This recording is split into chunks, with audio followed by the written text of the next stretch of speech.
കഴിഞ്ഞ 2 ദിവസങ്ങളായിട്ട് കേരളം മുഴുവൻ ജനങ്ങൾ കുടിക്കാനും കുളിക്കാനും ഉപയോഗിക്കുന്ന വെള്ളം ക്ലോറിനേറ്റ് ചെയ്തുകൊണ്ടിരിക്കുകയാണ് ആരോഗ്യ പ്രവർത്തകർ.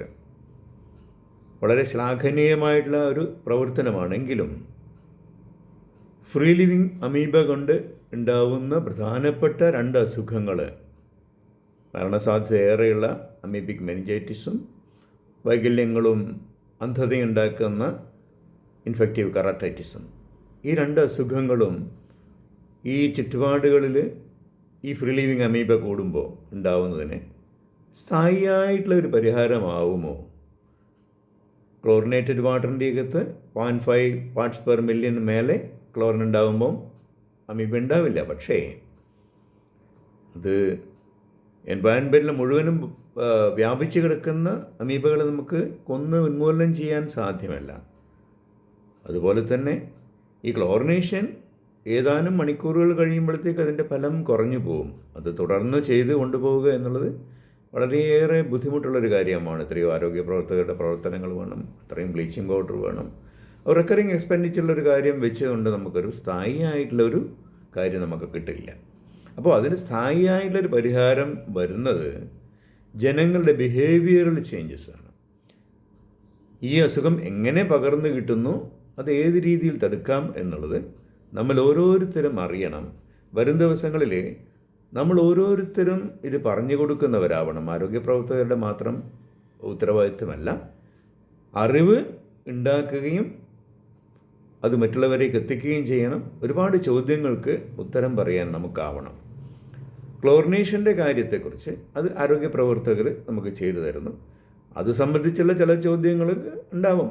നമ്മൾ ക്ലോറിനേഷൻ എവിടെയൊക്കെ ചെയ്യാം, എന്തൊക്കെയാണ് പ്രവർത്തിക്കേണ്ടതെന്നുള്ള കാര്യം, അതേക്കുറിച്ചല്ല ഞാൻ ഇന്ന് പറയുന്നത്.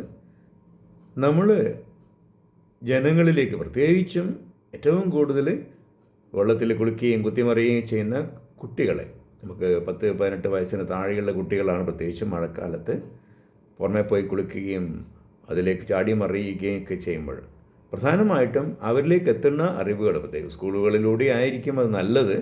നമുക്ക് അത്രയും കുട്ടികളിലേക്ക് ഈ വിവരങ്ങൾ എത്തിക്കാൻ ഏറ്റവും നല്ലത് വിദ്യാലയങ്ങളെ കേന്ദ്രീകരിച്ചുകൊണ്ടുള്ള പ്രവർത്തനങ്ങളിലൂടെ ആയിരിക്കണം. അപ്പോൾ അത് കൂടുതൽ പ്രഭാഷണങ്ങളാവാം, നമ്മൾ പുതിയ സാങ്കേതിക വിദ്യകളിലൂടെ അവരിൽ എത്തിക്കുന്ന മാധ്യമങ്ങളെ ഉപയോഗിച്ചുകൊണ്ടാവാം. നവമാധ്യമങ്ങളെ അവർ സ്വാധീനിക്കുന്ന രീതി ഏതോ ആ രീതിയിൽ എത്തിക്കണം. അതിൽ പ്രധാനമായിട്ടും എത്തിക്കേണ്ടത് ഈ പകരുന്ന രീതി മറ്റു രോഗങ്ങളെ പോലെയൊന്നുമല്ല, ഒരൊറ്റ എൻട്രി പോയിൻ്റാണ്, മൂക്കിലൂടെ മാത്രമാണ്. അതുപോലെ കണ്ണിൽ വരുന്നത് അത് ബ്രെയിനിലേക്ക് എത്തുന്നില്ല. കണ്ണിലുണ്ടാവുന്നത് കോർണിയ, കൃഷ്ണമണിയിലേക്ക് വെള്ളം. നമ്മളെല്ലാവരും രാവിലെ എണീറ്റ മുഴുവൻ വെള്ളം കൊണ്ട് കണ്ണ് കഴുകുന്നവരാണ്. അപ്പോൾ ഈ വെള്ളം ശുദ്ധമല്ല എങ്കിൽ, പ്രത്യേകിച്ചും കോർണിയൽ ഇഞ്ചുറി ഉണ്ടെങ്കിൽ, പ്രമേഹം ഉണ്ടെങ്കിലൊക്കെ സാധ്യത കൂടുതലാണ്. അതുപോലെ മൂക്കിലേക്ക് വെള്ളം ചെന്നെത്തുമ്പോഴും ശ്രദ്ധിക്കണം. അപ്പോൾ വായുവിലൂടെ പകരുന്നില്ല, ശ്വസിക്കുന്ന വായുവിലൂടെ കടക്കുന്നില്ല, ഡ്രോപ്ലെറ്റിലൂടെയും പകരുന്നില്ല. മൂക്കിന് ആഴങ്ങളിലേക്ക് എത്തുന്ന രീതികളിൽ, പ്രത്യേകിച്ചും വെള്ളത്തിൽ ചാടി മറിയുകയും മുങ്ങിക്കുളിക്കുകയും ചെയ്യുമ്പോൾ, അതുമല്ലെങ്കിൽ നമ്മൾ കുളിക്കുമ്പോഴൊക്കെ മേലോക്ക് നോക്കി ഷവറിൽ നിന്ന് വെള്ളം മൂക്കിലേക്ക് വരുന്നത്, അതുമല്ലെങ്കിൽ മുഖം കഴുകുന്ന രീതിയിലൂടെ മൂക്കിലേക്ക് വരുന്നത്, അതുമല്ലേ മലത്തി കിടത്തിയ കുട്ടീൻ്റെ മൂക്കിലേക്കൊക്കെ വെള്ളം ഒഴിക്കുന്നത്, അതുപോലെ ഡ്രോപ്പായിട്ട് മരുന്ന് ഒഴിക്കുന്നത്, അതുപോലെ തന്നെ നമ്മൾ റിലീജിയസ് കസ്റ്റംസ് കൊണ്ട് പല കാര്യങ്ങൾ മൂക്കിലേക്ക് ഒഴിച്ചു കൊടുക്കാറുണ്ട്. അപ്പോൾ അത്തരത്തിലുള്ള കാര്യങ്ങളൊക്കെ ഈ ഒരു സാഹചര്യത്തിൽ നിരുത്സാഹപ്പെടുത്തണം എന്നുള്ളതാണ് ആദ്യമായിട്ട് പറയാനുള്ളത്. അപ്പോൾ അതിൽ സ്കൂൾ കുട്ടികൾ അറിയാനുള്ള കാര്യങ്ങൾ, അവർ ചോദിക്കുന്ന ഓരോ ചോദ്യങ്ങളും നമ്മൾ മനസ്സിലാക്കുക. അഥവാ കുളിക്കാൻ പോകുന്നെങ്കിൽ കഴിയുന്നതും നമ്മൾ കുളി വീട്ടിൽ വെച്ച് അല്ല കിണറിൽ നിന്ന് വെള്ളം കോരി എടുത്തുകൊണ്ട് തലയിലൂടെ ഒഴിച്ച് കുളിക്കാൻ പറയാം. അപ്പോൾ ജലാശയങ്ങളിൽ അല്ലെങ്കിൽ തോട്ടിൽ ഒക്കെ പോയിട്ട് കുളിക്കുകയാണെങ്കിൽ കഴുത്തറ്റം വരെ മുങ്ങിയാലും കുഴപ്പമില്ല, സ്കിന്നിലൂടെ അത് കയറില്ല. അപ്പോൾ നമ്മൾ മൂക്കിലേക്ക് വെള്ളം കടക്കാത്ത രീതിയിലുള്ള കുളിയാണെങ്കിൽ, അത് ഉറപ്പാണെങ്കിൽ ചെയ്തോട്ടെ എന്ന് വെക്കാം. അപ്പോൾ മുങ്ങിക്കൊണ്ടുള്ള നമ്മൾ നീന്തുന്നത് ഒഴിവാക്കുക. അഥവാ കുളിക്കുമ്പോൾ പോലും മൂക്കിലേക്ക് കടക്കാൻ സാധ്യതയുണ്ടെങ്കിൽ നമ്മൾ ഓരോരുത്തരും കുളിക്കാൻ തോളിലേക്ക് പോകുമ്പോൾ ഒരു തോർത്തെടുക്കാറുണ്ടല്ലോ, ആ തോർത്ത് 2 തരത്തിൽ ഉപയോഗിക്കുക. ഇത്തിരി ചെറിയ തോർത്താണെങ്കിൽ കുളിക്കുന്ന അവസരത്തിൽ മൂക്കിന് ചുറ്റും ഉള്ള ഒരു കെട്ട് കെട്ടാം. മാസ്കിന് പകരമാണ് പറഞ്ഞത്. മാസ്ക് അല്ല ഇപ്പോഴും നമ്മൾ കരുതുന്നില്ലെങ്കിലും കുളിക്കാൻ പോകുമ്പോൾ തോർത്തെടുക്കുമല്ലോ, ആ തോർത്ത് കൊണ്ട് തന്നെ ഒന്ന് മൂക്കിനെ കവർ ചെയ്ത്, എന്നിട്ട് കുളിച്ചതിന് ശേഷം ആ തോർത്ത് കൊണ്ട് തന്നെ നമ്മൾ ദേഹം തുടക്കാം. അപ്പോൾ തോർത്ത് മൂക്കിൻ്റെ ഉള്ളിൽ കിട്ടുമ്പം മൂക്കിനകത്തേക്ക് അടിച്ചു പോകുന്ന ഒരു വെള്ളം അത് കുറക്കാൻ പറ്റും. അതാണ് പ്രധാനമായിട്ടും അമീബിക് മെനിഞ്ചൈറ്റിസിന് സാധ്യത കൂട്ടുന്നത്. കഴിയുന്നതും ഈ ഒരു സാഹചര്യത്തിൽ വീട്ടിൽ വെച്ച് കളിക്കുക.